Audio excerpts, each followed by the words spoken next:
साहेब हा खूप पोचलेला माणूस आहे साहेब, याच्या साध्या बोळ्या चेहऱ्यावर जाऊ नका, अत्यंत पाताळ यंत्री माणूस आहे साहेब हा.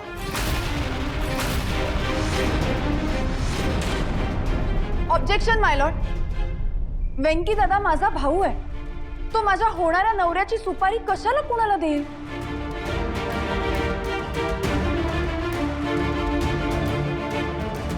माय लॉर्ड, वेंकीने हे का केलं, कशासाठी केलं, किती पैशांसाठी केलं हे फक्त तोच सांगू शकतो.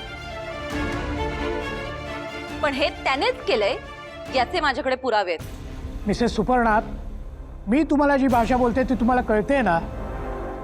हे बघा, तुम्ही असं कोर्टाच्या कामकाजात अडथळा आणू शकत नाही. तुम्हाला काय बोलायचंय ते तुमचे वकील बोलतील.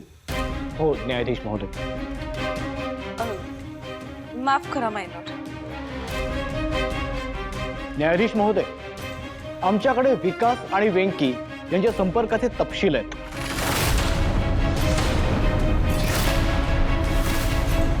न्यायाधीश महोदय, आरोपी व्यंकटेश दळवी आणि विकास यांच्यामधील संपर्काचे तपशील आमच्याकडे आहेत. न्यायाधीश महोदय, आरोपी व्यंकटेश दळवी आणि विकास सराफ यांच्यातील पैशांच्या देवाणघेवाणीचे मेसेजेस या तपशिलामध्ये आहेत. ते मी कोर्टासमोर सादर करतोय.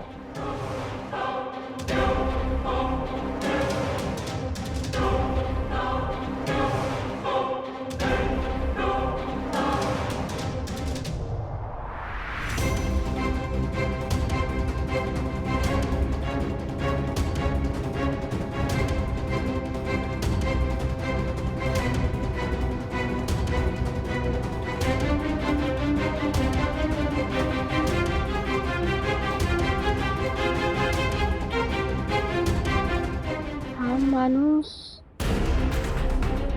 हा आत्ता आठवलं. या माणसाकडून तर मीच एकदा फुलं विकत घेतली होती आणि व्यंकीनं त्याला त्या फुलांचे पैसे दिले होते. पण मग ह्यो कोर्टात असं का बरं बोलायला लागलाय?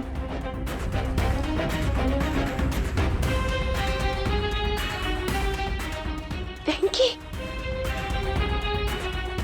व्यंकी,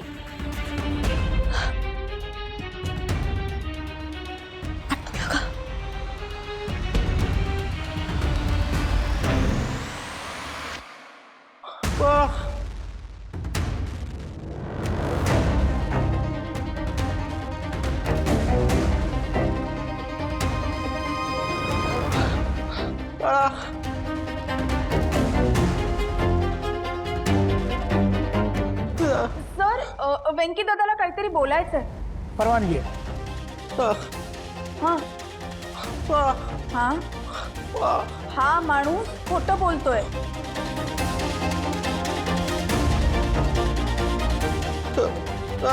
मी पैसे दिले पण अपघातासाठी नाही.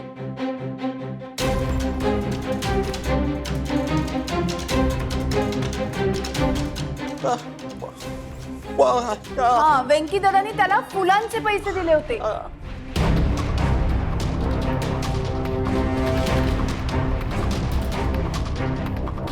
न्यायाधीश महोदय, फुलांचे पैसे आणि सुपारीचे पैसे यांचा काही ताळमेळ नाहीये. टोटल 1.5 लाख रुपयांचं ट्रान्झॅक्शन झालेलं आहे.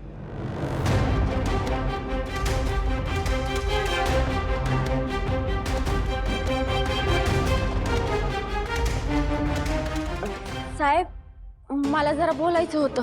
तुम्हाला जे काही बोलायचंय इथे विटनेस बॉक्समध्ये येऊन बोला.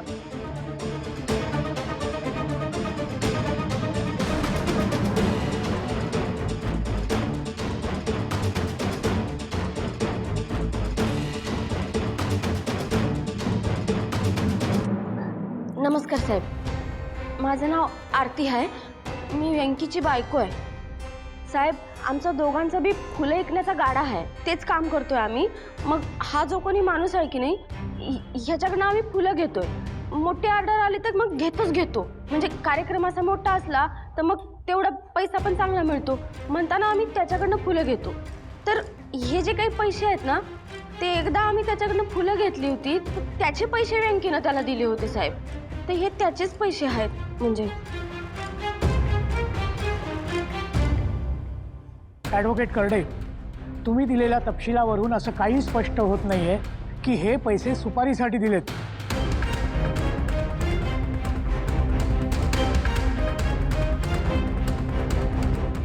यात फक्त ट्रान्झॅक्शन्स दिसत आहेत. पण सर तुमचे अशील याआधीही खोटे पुरावे देऊन बसलेत आणि ते सिद्धही झालंय. हे असंच पुन्हा झालं तर क्षमा असावी न्यायाधीश महोदय, परंतु कोर्टाने दोन्ही बाजू ऐकलेल्या आहेत. पण यावर अंतिम निर्णय देण्यासाठी कोर्टाला थोडा वेळ लागेल.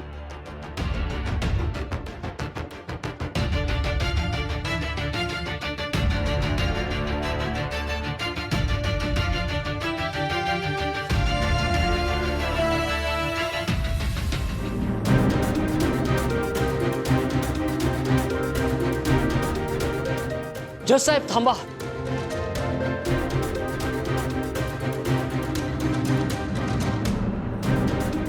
मला काही सांगायचं आहे. मला परवानगी द्या.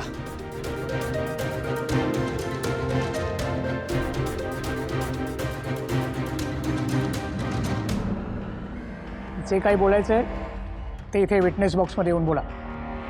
हो.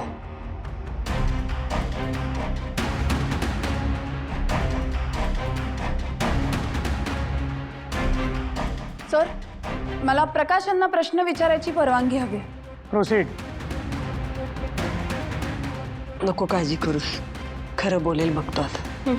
प्रकाश, तुम्ही याआधीही कोर्टात येऊन गेलात, पण त्यावेळी तुमच्यावर कुणीतरी दबाव टाकला होता हे तुम्ही स्वतःच कोर्टाला सांगितलं होतं. तुला इथून सोडतो, पण तुला कोर्टात जावं लागेल आणि तुला तेच बोलावं लागेल जे आम्ही सांगू. आणि आता आज तुम्ही पुन्हा साक्ष देण्यासाठी कोर्टात आलाय, पण आता तुमच्यावर कोणाचाही दबाव नाहीये अशी मी अपेक्षा करते.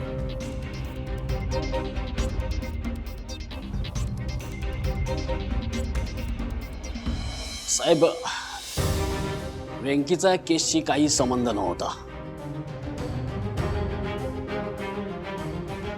तसाच माझाही या केसशी किंवा त्या अपघाताशी काहीही संबंध नव्हता.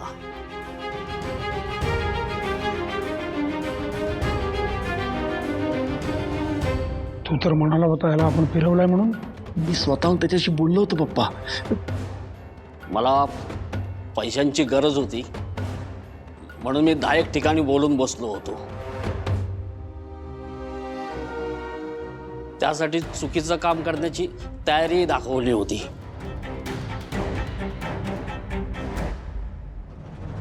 न्यायाधीश महोदय बघितलं, साक्षीदाराची आणि आरोपीची विचारसरणी अगदी सारखीच आहे.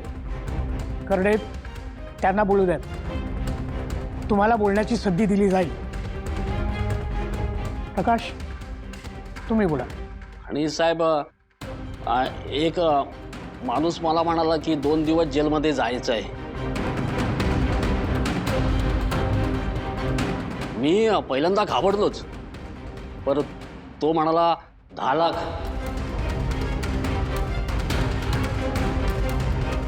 म्हणजे साहेब, 10 लाख म्हणजे भरपूर ना. मी म्हटलं नाही, काय व्हायचं तर एकदाच होऊन देत. ऑब्जेक्शन माय लॉर्ड. ऑब्जेक्शन ओव्हररूल्ड.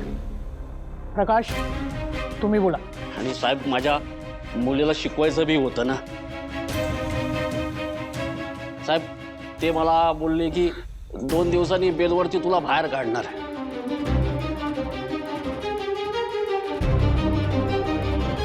केस तुझ्यावरची रद्द करणार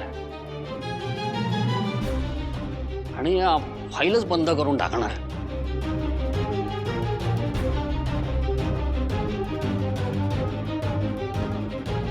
मग नाव घेऊन सांगा ना.